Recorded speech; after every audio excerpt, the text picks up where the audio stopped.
নমস্কাৰ বন্ধু বান্ধৱীসকল, আজিলৈ আহিছোঁ আৰু কেইটামান প্ৰশ্ন। তোমালোকে ভালদৰে মনত ৰাখি গ'লেই হ'ল।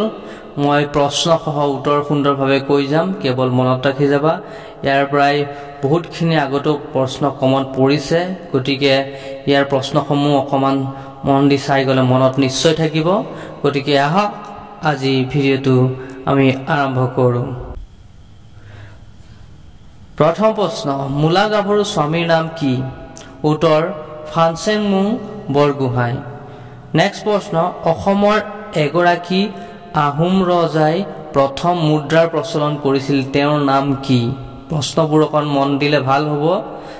উত্তৰ স্বৰ্গদেউ ৰুদ্ৰসিংহ। কোনজন আহোম ৰজাই প্ৰথম মুদ্ৰাৰ প্ৰচলন কৰিছিল? স্বৰ্গদেউ ৰুদ্ৰসিংহ। নৰনাৰায়ণৰ ভাতৃ সেনাপতি চিলাৰায়ৰ আচল নাম কি?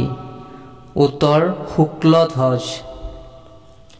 নেক্সট প্ৰশ্ন, কোনজন বিখ্যাত বিদেশী পৰিব্ৰাজকক মুখ্যদেৱ বুলি কোৱা হয়? উত্তৰ হিউৱেন চাং। নেক্সট প্ৰশ্ন, বিখ্যাত শৰাইঘাটৰ ৰণ কোন চনত হৈছিল? উত্তৰ 1671 চনত। অসমৰ কেতিয়া ইংৰাজৰ হাতলৈ যায়? অসম কেতিয়া ইংৰাজৰ হাতলৈ যায়? উত্তৰ 1826 চনৰ ইণ্ডিয়া বুক সন্ধিৰ চৰ্ত অনুসৰি। নেক্সট প্ৰশ্ন, কোন আহোম ৰজাৰ দিনত প্ৰথম মোৱামৰীয়া বিদ্ৰোহ হৈছিল? উত্তৰ স্বৰ্গদেউ লক্ষ্মীসিংহ। নেক্সট প্ৰশ্ন, মণিৰাম দেৱানক কিমান চনত ফাঁচি দিয়া হৈছিল? 1858 চনত। প্ৰশ্নবোৰ মন দিলে ভাল, কাৰণ প্ৰশ্ন এইবোৰৰ পৰাই কমন পৰি থাকে। নেক্সট প্ৰশ্ন, হস্তীৰ বিদ্যানৰ্ভ গ্ৰন্থখন কোনে ৰচনা কৰিছিল? উত্তৰ সুকুমাৰ বৰকাইত। নেক্সট প্ৰশ্ন, অসম প্ৰদেশ কংগ্ৰেছৰ কমিটিৰ প্ৰথম সভাপতি কোন? উত্তৰ তৰুণৰাম ফুকন। কিছুমান প্ৰশ্ন যিবোৰ তোমালোকৰ অকণমান ক্ৰিটিকেল লাগে সেইবোৰ দোহৰাই দিবা, মনত থাকিব, ভাল লাগিব। পৰীক্ষাত আহিলে নিসংকোচে ধুনীয়াকৈ তাৰ এনচাৰ দিব পাৰিবা। আকৌ কৈ দিছোঁ, অসম প্ৰদেশৰ কংগ্ৰেছ কমিটিৰ প্ৰথম সভাপতি কোন আছিল? উত্তৰ তৰুণৰাম ফুকন। কোন চনত অসমৰ ৰাজধানী দিছপুৰলৈ স্থানান্তৰ কৰা হয়? 1978 চনত। নেক্সট প্ৰশ্ন, বিদেশী বহিষ্কাৰৰ দাবীত অসমৰ ছাত্ৰসকলে কোন চনত অসম আন্দোলন আৰম্ভ কৰিছিল? উত্তৰ 1979 চনত। নেক্সট প্ৰশ্ন, কোন চনত প্ৰথমবাৰৰ বাবে অসমত ৰাষ্ট্ৰপতি শাসন বলবৎ হৈছিল? উত্তৰ 1979 চনত। নেক্সট প্ৰশ্ন, কোন চনত শ্বাহদুলাৰ মন্ত্ৰীসভা গঠন হয়? উত্তৰ 1937 চনৰ স্বাধীনতাৰ আগত। নেক্সট প্ৰশ্ন, অসমৰ প্ৰথম চাহ খেতিয়কজন কোন? উত্তৰ জগন্নাথ বৰুৱা, যোৰহাটৰ।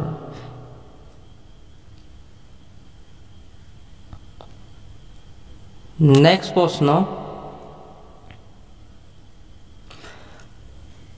স্বাধীনতা যুঁজৰ প্ৰথমগৰাকী অসমীয়া শ্বহীদ কোন? উত্তৰ পিয়লি ফুকন।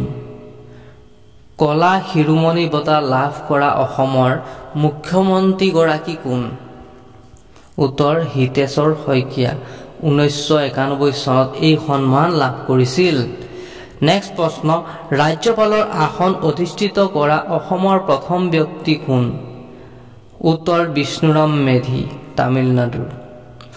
নেক্সট প্ৰশ্ন, তৰুণ গগৈ নেতৃত্বাধীন কংগ্ৰেছ চৰকাৰে কোন চনত অসম চৰকাৰৰ গাদীত বহিছিল?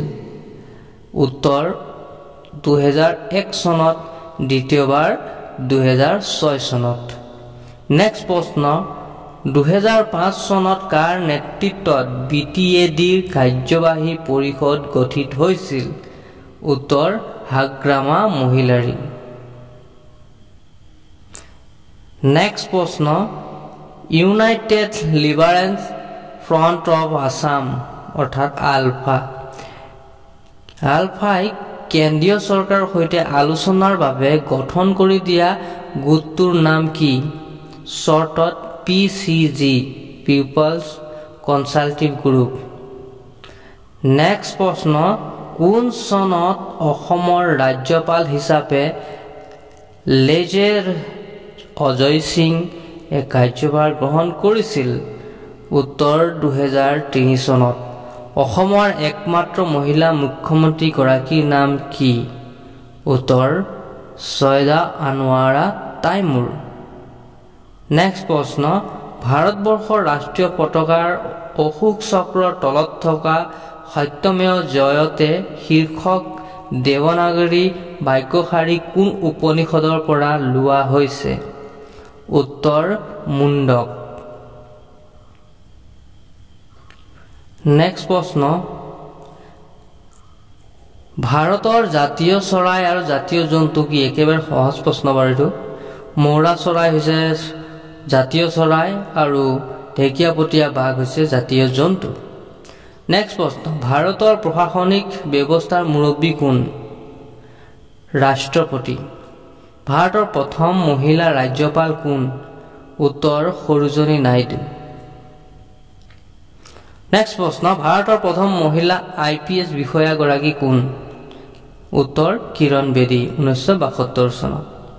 ভাৰতৰ সংবিধান কোন চনৰ কোন তাৰিখৰ পৰা কাৰ্যকৰী কৰা হৈছিল? সহজ প্ৰশ্ন হ'লেও মনত থকাটো প্ৰয়োজনীয়। উত্তৰ 1950 চনৰ 26 জানুৱাৰীত। নেক্সট প্ৰশ্ন, অৰ্জুন বঁটা লাভ কৰা প্ৰথম অসমীয়া কোন? উত্তৰ ভোগেশ্বৰ বৰুৱা। ফখৰুদ্দিন আলী আহমেদ ভাৰতবৰ্ষৰ কিমানতম ৰাষ্ট্ৰপতি আছিল? উত্তৰ পঞ্চম বা 5ম।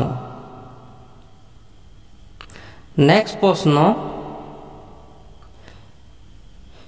কিমান চনত গোপীনাথ বৰদলৈক ভাৰত ৰত্ন বঁটাৰে সন্মানিত কৰা হৈছিল? উত্তৰ 1999 চনত। অসমৰ পৰা কোনে প্ৰথমে ভাৰতবৰ্ষৰ নিৰ্বাচনী আয়ুক্ত ৰূপে নিযুক্ত হৈছিল? উত্তৰ হৰিশংকৰ ব্ৰহ্ম। নেক্সট প্ৰশ্ন, অসমৰ কাক লায়ন্স মেন অফ আছাম বুলি জনা যায়? উত্তৰ ৰাধা গোবিন্দ বৰুৱা। নেক্সট প্ৰশ্ন, সৰ্বানন্দ সোণোৱাল বৰ্তমান অসমৰ কিমানতম মুখ্যমন্ত্ৰী? উত্তৰ 14তম। তেন্তে 15তমটো তোমালোকে গম পাইছাই, ডক্টৰ হিমন্ত বিশ্ব শৰ্মা। নেক্সট প্ৰশ্ন, সৈয়দ আব্দুল মালিকে 1972 চনত কোনখন উপন্যাসৰ বাবে সাহিত্য একাডেমী বঁটা লাভ কৰিছিল? অঘৰী আত্মাৰ কাহিনী। অসমৰ কাক লুইত কোঁৱৰ বুলিও জনা যায়? উত্তৰ ৰুদ্ৰ বৰুৱা। নেক্সট প্ৰশ্ন, 2017 চনত কোনে অসমীয়া ভাষাত সাহিত্য একাডেমী বঁটা লাভ কৰিছিল? উত্তৰ জয়ন্ত মাধৱ বৰা। নেক্সট প্ৰশ্ন, চুতীয়া ৰাজ্য প্ৰতিষ্ঠাপক কোন? উত্তৰ বীৰপাল। নেক্সট প্ৰশ্ন, শংকৰদেৱে প্ৰথম বৰগীতটো ক'ত ৰচনা কৰিছিল? বদৰিকাশ্ৰমত। নেক্সট প্ৰশ্ন, ভীষ্মক ৰজাই ক'ত ৰাজত্ব কৰিছিল? ভীষ্মক ৰজাই ক'ত ৰাজত্ব কৰিছিল? উত্তৰ বিদৰ্ভ ৰাজ্যত। তেওঁৰ ৰাজধানী আছিল কুণ্ডিল নগৰী। নেক্সট প্ৰশ্ন, ঘটুকচ কোন ৰাজ্যৰ অধিবাসী আছিল? হিড়িম্বাপুৰ। নেক্সট প্ৰশ্ন, অসমৰ জলপথ কেতিয়াৰ পৰা জাহাজ চলাচল আৰম্ভ হয়? 1847 চনৰ পৰা। নেক্সট প্ৰশ্ন, অসমত কেতিয়াৰ পৰা ৰেলগাড়ী চলাচল আৰম্ভ হয়? উত্তৰ ইংৰাজী 1882 চনৰ মে' মাহৰ 1 তাৰিখৰ পৰা। অসমত টেলিগ্ৰাফ সেৱা কেতিয়া প্ৰৱৰ্তন কৰা হয়? 1866 চনৰ পৰা। তাই আজিলৈ এইখিনি প্ৰশ্নকে আগবঢ়ালোঁ আৰু নেক্সট আৰু প্ৰশ্ন বহু লৈ আহিম। আৰু বহুত যুগুটোৱা হৈ গৈছে প্ৰশ্ন গতিকে ভিডিঅ'টো কেনে পালা এবাৰ লাইক কৰিলে ভাল লাগিব আৰু কমেন্ট যদি পাৰা নিশ্চয় কৰিবা কেনে ধৰণৰ প্ৰশ্নসমূহ বিচাৰা সেই বিষয়ে ক'লেও ভাল লাগিব গতিকে আজিলৈ আহিছো লগ পাম নেক্সট ভিডিঅ'ত ধন্যবাদ জয় আই অসম